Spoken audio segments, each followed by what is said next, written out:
Hi, I'm Tim and this is Timberway Designs.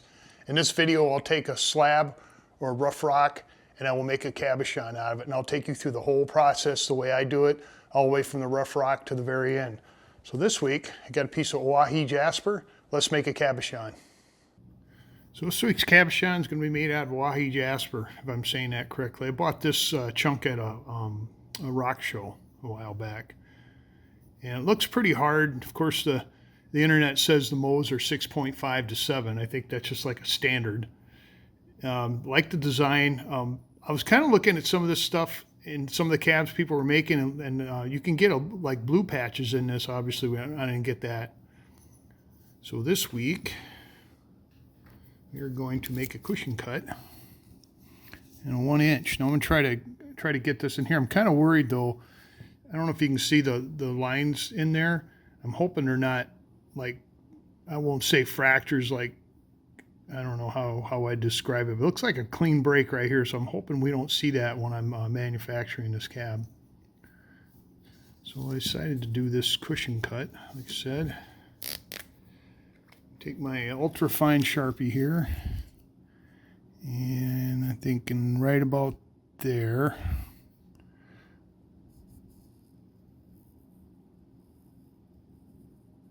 There. So we're going to take this downstairs. I'll trim it out on the trim saw, and then we'll grind it down to the line and get it ready for a dop stick. Now, I've had viewers out there ask this. Anytime you see me make a template line on any rock or slab, this is the back side of the cabochon. So this will be the front side of the cabochon. So hopefully, I kind of wanted to center this up a little bit.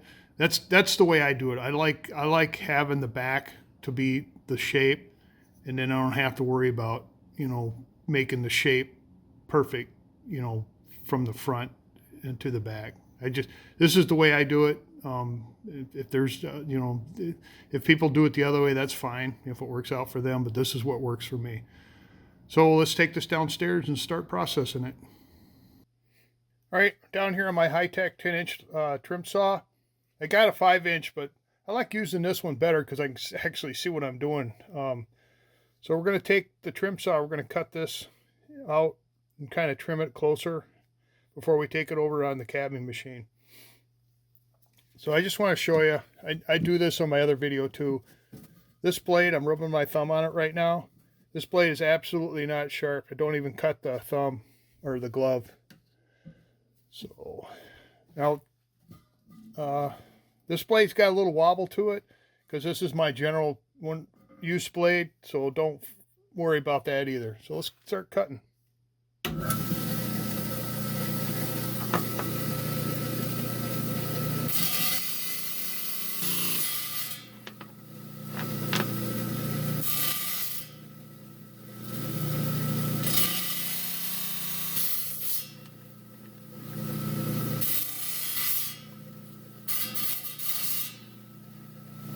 Alright, that's close enough for me. Now, like I always say, the closer you trim, the less you grind, but you gotta be careful. You could knock a chunk out of your cab if you get too close. So let's move over to the cabbing machine. Alright, we're over here on my 6-inch Kingsley North cabbing machine. We're going to trim this down to the line. We'll rough it in with the 80 grit. We'll trim it down the line on the 220 grit, and then we'll clean it up on the 280 grit. And then I'll take it and put a dop stick on it, and then we'll make cabochon out of it. So let's start grinding.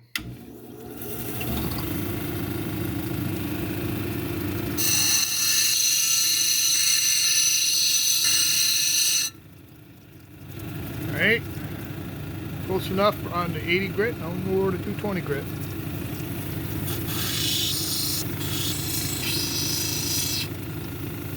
I'm gonna have to be quick. My line's disappearing really fast. The stuff was so smooth from the saw cut.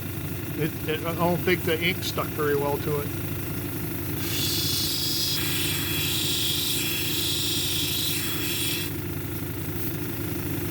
Alright, like you saw there, when you're doing a radius, especially on the hard wheels, keep moving, don't stop, or you'll grind a flat spot in there and it'll be really difficult, if not impossible, to get out on the cushion wheels.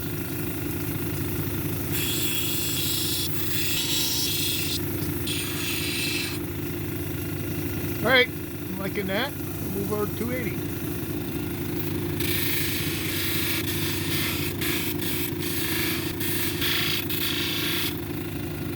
I think we got her. Let's see what we got for a pre-shine here.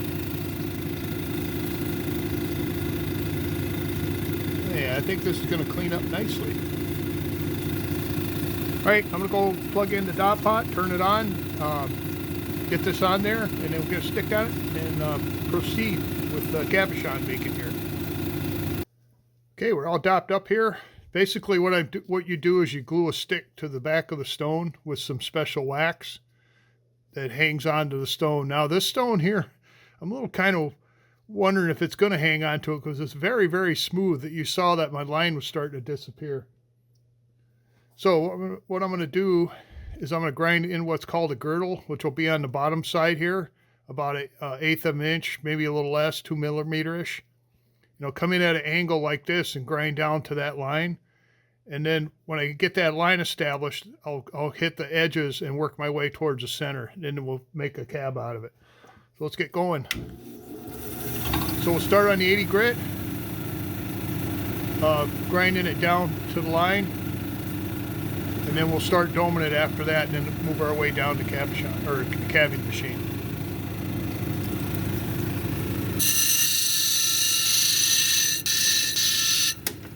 Yeah, I figured that was going to happen, so I'm going to have to rough this up a little bit so the wax can hang on to it. It was pretty smooth, so I'm going to shut you off for a little bit while I straighten out this mess. So I took the cab and I run it on the backside on the 220 grit to put a little tooth on it. So I redopped it, so let's see if we can keep it on the stick this time. So we'll continue with the 80 grit.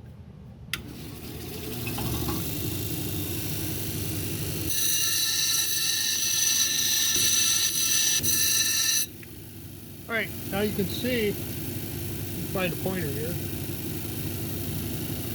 Alright, put the girdle on, the bottom edge right here. Got that established.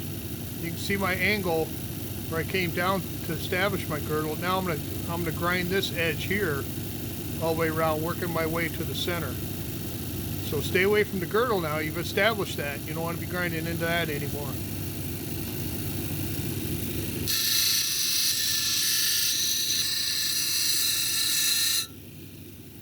Alright, now you can kind of see it starting to round up a little bit. So that's as far as I'm going to go grinding on the edges, so I'm going to start doming it now.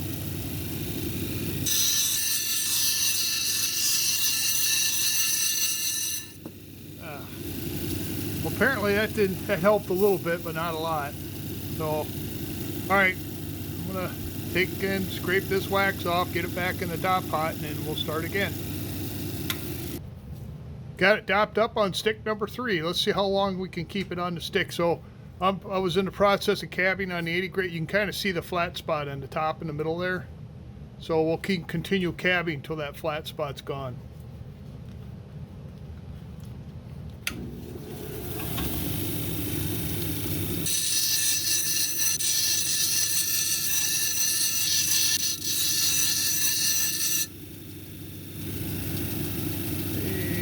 Yeah, I think we're there yet. Yeah. There's still a flat spot. You can see it right there. It just takes a while, especially on a skinnier rock like this. But you got to make sure you get that flat spot out of there.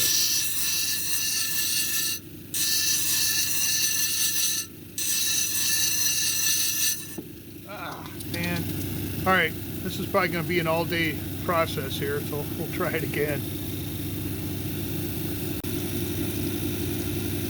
All right, attempt number 4. Let's go continue with the 80 grit wheel.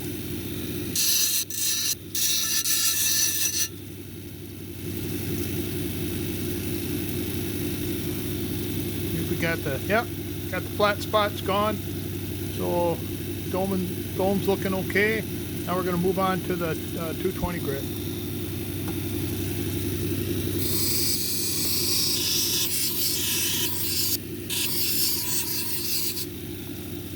So on the 220 grit, because this is a really hard rock here, spend just a little more time on here because sometimes the scratches don't come out as fast as you think they do, and you can't see them.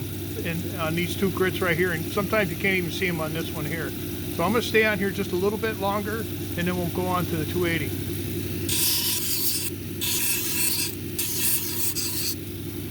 All right, I'm going to move over to 280 grit.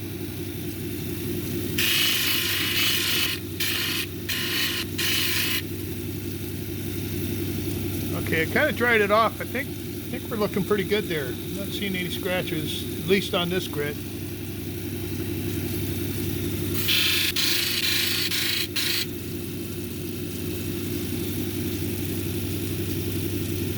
Just checking to make sure my edges are rounded over.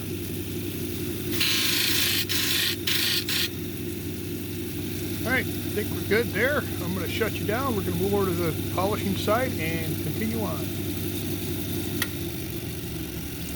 All right, we're on the polishing side. We got 600, 1200, 3000, and I got a cerium oxide disc around the corner here.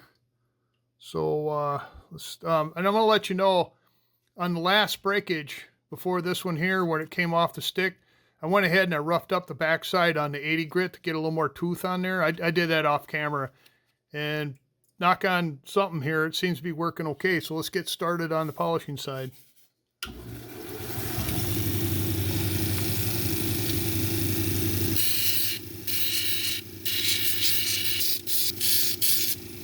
right, we'll move on to the 1200.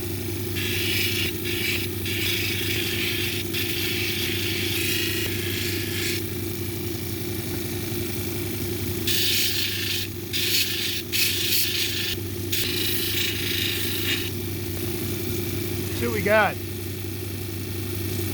Good shine. Yeah. Okay. All right. Seems to be staying on the stick, so that's a good thing. I'm gonna shut you off. We're gonna move around to the cerium oxide and finish this up. Okay, we're on the cerium oxide end. And what this is a disc, an adhesive disc that's impregnated with cerium oxide that sticks to a foam pad screwed into the end of my shaft here. So let's see if we can bump this shine a little bit.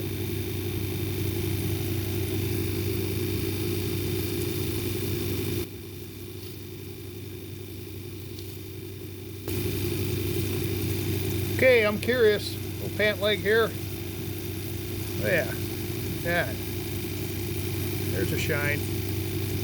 After all the trouble we went through there, got a little water, it shut the water off. Yep. All right, I'm gonna throw this in the freezer and then we'll take a closer look at it. So we're back upstairs, and after several attempts to keep this thing on the stick right here, I finally got a decent looking cab. So we're gonna turn the camera around and take a closer look at this thing. So here is the Owyhee Jasper Cabochon. Got a super shine on it. Really happy with that. Like the pattern. There's the back. There's the front. Yeah, I had to end up roughing up the back a little bit on the 80 grit to get the wax to stick to it. This thing was just slick. But man, it was worth the effort. I'm really impressed with this. So I will put this up on Etsy page probably this weekend. I got some stuff going on for the rest of the week. I ain't going to be able to work on any of this stuff. And yeah. So like I said earlier, some of this stuff comes with some blue in it. It's like a picture jasper, but this didn't have any when I showed you the rough rock. And then the pattern is indicative of what you get with this stuff here, and it's really hard. I think the Mo's on, you know, like I said, 6.5 to 7. It always says that, but I could tell it was going to shine good. I just didn't think I'd have so many issues with it falling off the dop stick. So there you have it, the Owyhee Jasper. Well, thanks for watching me make a cabochon out of this Owyhee Jasper. We took a chunk of this and we made a beautiful little cabochon out of it. So next week, I have a piece of green zebra jasper. Stay on the jasper kick here. Got this at the rock shed out in Keystone, South Dakota. So this will be the next week's project. And most of you probably know, but these templates I use for my cabochons, I make these. I think there's 21 or 22 different kinds right now I got on Etsy page. So if you're interested in them, take a look at them. And you know, I've had viewers out there give me ideas for shapes that they're looking for, and I can make pretty much any shape. I'm not going to say I can make every shape. I don't want any impossible things, but if there's a shape you're interested in you can't find, give me a shout. I might be able to help you out there. So, get that video. Okay, I'm gonna put a video up here. Usually I put my #1 video. It kind of explains my process a little bit. I'm probably gonna have to update that a little bit. There's a lot of ands and ums in there, which there still is, but not as many. And then YouTube will put a video over here, whatever they think is best for everybody out there to watch. And I'd like to thank the subscribers. Thanks for coming back and watching content. I really appreciate it. All you viewers out there that haven't subscribed, consider subscribing. The button's down below. It's free. And then once you subscribe, slide over and give me a thumbs up, because that gets the analytics out there so more people can find this content. I like more people to watch it. They might think it's cool. And then you can hyperlink it, I think, and on the mobile device, share it on other platforms, and then you can push the little bell button and you're supposed to get notifications when these videos come out. This video here comes out every Saturday, and then I got another video where I cut rocks in half, and that comes out every Wednesday, 8 o'clock in the morning. So check them out. So I think, my notes, yeah, I think that's all I got, and I'll catch you later.